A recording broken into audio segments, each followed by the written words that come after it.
Bismillahirrahmanirrahim. Yang saya mau sampaikan adalah ini salah satu contoh kisah nyata gimana hidup kita akan berubah ketika kita melibatkan Allah.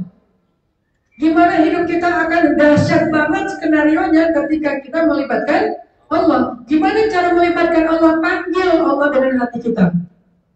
Bahkan walaupun suara kita lirih sekalipun, walaupun kita berada di tempat yang paling jauh di muka bumi sekalipun, Allah sami'ud du'a, Allah qaribun, Allah dekat dengan kita. Coba renungkan juga kisah Nabiullah Yunus alaihissalam. Ketika beliau meminta ampunan Allah dan berdoa di dalam fil dhulumatin salas, di dalam tiga kegelapan. Kegelapan apa aja? Pertama, kegelapan perut ikan hut. Kedua, kegelapan laut samudra yang dalam, yang matahari aja nggak tembus cahayanya ke sana. Dan yang ketiga, gelapnya malam. Fi dhulumatin salas. Dalam tiga kegelapan itu, Yunus alaihissalam bermunajat kepada Allah. La ilaha illa anta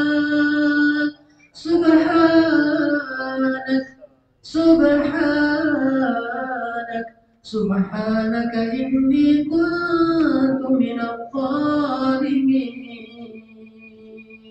Nangis, lemah, suaranya lirih. La ilaha illa anta Subhanaka inni kuntu minadh dhalimin. Walaupun suaranya lirih di dalam tiga kegelapan, jauh di dalam dasar bumi, di dalam dasar laut, tetapi suara itu mampu menggetarkan dan mengguncang arsy Allah Subhanahu wa taala. Tiba-tiba harus terguncang dengan terguncang seguncang-guncangnya. Para malaikat pembawa harus bertanya, "Ai Rabbi, ya Allah, suara siapakah itu begitu lirih? Suara siapakah itu begitu syahdu? Suara siapakah itu yang sedang meminta ampunanmu? Siapa itu ya Allah sampai menggetarkan arsy?" Allah menjawab, "Wahai malaikat, itulah suara hambaku Yunus yang sedang bertaubat kepadaku." Suaranya di dasar lautan, tapi mengguncangkan arsy di atas langit. Kenapa? Karena suara itu dikeluarkan dari hati, bukan dengan mulut, tapi dengan hati.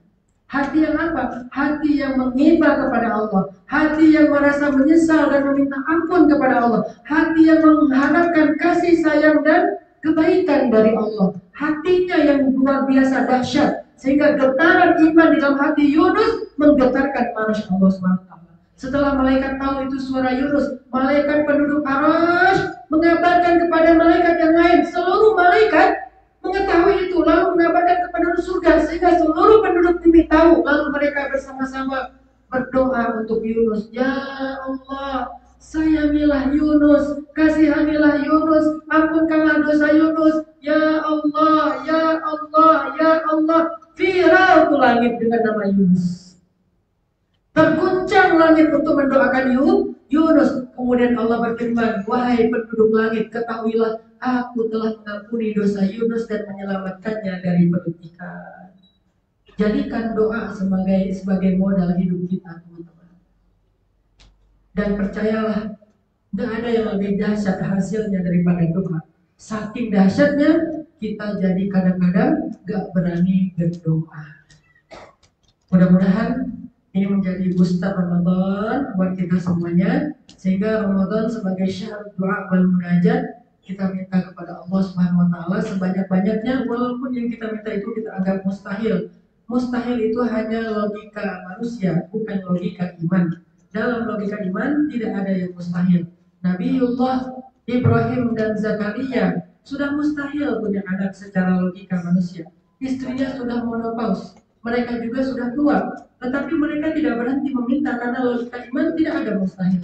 Sehingga Zakaria mengatakan, "Ya Allah, rambut saya sudah beruban semuanya, tulang saya sudah bungkuk, sehingga saya tidak mungkin lagi punya anak, tetapi saya nggak mau putus asa. Beri saya anak ya Allah." Kenapa saya butuh anak? Karena saya ingin ada yang meneruskan dakwah saya. Alasannya harus jelas ya. Kalau minta sesuatu, sebutkan alasan yang jelas. Tapi jujurlah dengan alasan kita. Jujurlah kepada Allah, bukan kepadaku. Jujurlah kepada Allah. Ada yang nyambung, ada yang nggak nyambung. Oke. Jujurlah kepada Allah. Kenapa? Karena sia-sia aja kita bohong sama Allah. Ya Allah, saya menikah karena Engkau. Saya menikah itu karena saya bisa membimbing istri saya, pengen sholat tahajud bareng, pengen mencari nafkah yang halal. Jujur, jujur. Oh, ya udah deh jujur. Ya Allah, saya menikah supaya saya bisa menyalurkan kebutuhan biologi saya. Jujur kan? Boleh nggak kayak gitu alasan menikah? Mbak, boleh nggak cowok nikah karena nafsu? Boleh nggak Mbak? Nikah karena nafsu? Oh, lu nikah mah nafsu doang. Kan banyak yang ngomong kayak gitu. Boleh. Karena salah satu tujuan menikah itu adalah menyalurkan kebutuhan biologis dengan cara yang halal dan terhormat. Itu salah satu tujuan pernikahan. Makanya diistilahkan dengan lintas kunu antum ayyuhar rijal ilaihinna. Supaya kalian laki-laki merasa tenang kepada perempuan. Maksud sakinah di sini apa? Banyak orang bilang samawa ya. Sakinah, mawadah, warahmah. Tahu nggak arti sama sakinah? Apa arti sakinah? Tenang. Apa arti tenang? Tenang cowok, kondisi cowok setelah dia menyalurkan kebutuhan biologisnya kepada istrinya secara halal dan terhormat, itulah yang dimaksud dengan sakinah. Belum pernah Ustaz, nanti ngerasain. Mas kok langsung tidur? Sakinah deh. Sakinah itu. Jadi salah satu tujuan dari pernikahan adalah supaya kalian sakinah untuk laki-laki. Perempuan bukan itu bagiannya. Perempuan bagiannya mawaddah, kasih sayang. Dia ingin diperlakukan seperti seorang ratu. Jangan perlakukan dia seperti budak. Udah masak belum? Kok rumah batok? Lu bajuku kok belum dicuci? Dan perlakukan dia seperti asisten rumah tangga. Jangan perlakukan dia seperti budak. Perlakukan dia seperti ratu. Gimana memperlakukan ratu? Ya lihat aja drama-drama Turki gimana memperlakukan ratu. Ratu itu dihormati, disayang, dimuliakan, dipuji dengan pujian yang paling tinggi yang luar biasa. Aduh, mati lampu katanya. Itu orang mati lampu kan gelap ini tuh. Kan ada cahaya dari wajah kamu.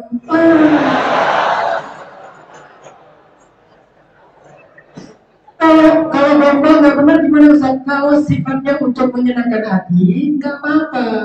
Dan jangan jujur-jujur amat lah. Kita harus menyenangkan. Niatnya bukan bohong ya, niatnya menyenangkan hati. Dia tahu kok nggak mungkin itu terjadi, masa dia lebih terang daripada itu, nggak mungkin. Tapi itu sebuah kalimat qaulun ma'ruf dan shadaqah, kata Nabi, ucapan yang menyenangkan hati itu sedekah. Jadi apa tadi kok jadi kebab ini? Sakinah. Oh, mawadah. Nah, dari sakinahnya laki-laki, mawadahnya perempuan yang diperlakukan secara sangat penuh kasih sayang, akhirnya muncullah rahmah. Rahmah itu anak mereka. Jadi sakinah, mawadah, warahmah itu artinya sakinah di sini, mawadah di sana, rahmah itu nanti ada di belakang kita lari-lari. شكرا هديت قلبي شكرا